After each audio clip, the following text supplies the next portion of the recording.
High court of ગુજરાતના judicial officers અને staff members વચ્ચે અમદાવાદ ખાતે યોજાયેલ ચેસ ટુર્નામેન્ટમાં વિજેતા હાર્દિક કુમાર બી ભટ્ટનું સન્માન કરાયું।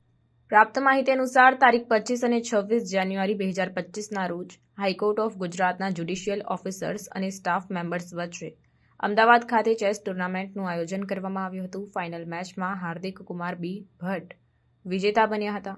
27 જાન્યુઆરી 2025ના રોજ યોજાયેલ સન્માન સમારોહમાં ચીફ જસ્ટિસ સુનીતા અગ્રવાલ મેડમના હસ્તે પ્રમાણપત્ર અને ટ્રોફી એનાયત કરવામાં આવ્યા। વિજેતા હાર્દિકભાઈ ભટ્ટને સાબર આવાઝ ન્યૂઝ તરફથી અભિનંદન પાઠવવામાં આવ્યા।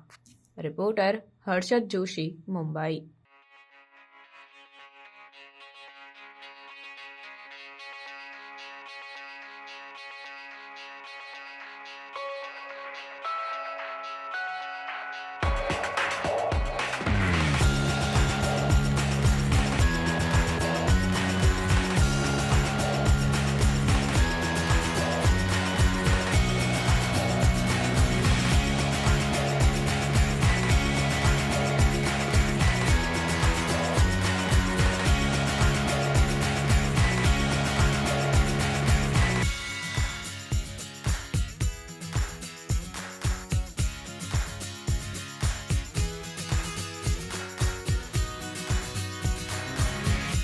આવા ન્યૂઝ જોવા માટે સાબર આવાઝ યુટ્યુબ ચેનલને સબસ્ક્રાઇબ કરો અને લાઇક કરો, જેથી હવે પછીના દરેક સમાચાર સબસ્ક્રાઇબ કરેલા હશે તેઓને નવા સમાચારની માહિતી મળી જશે।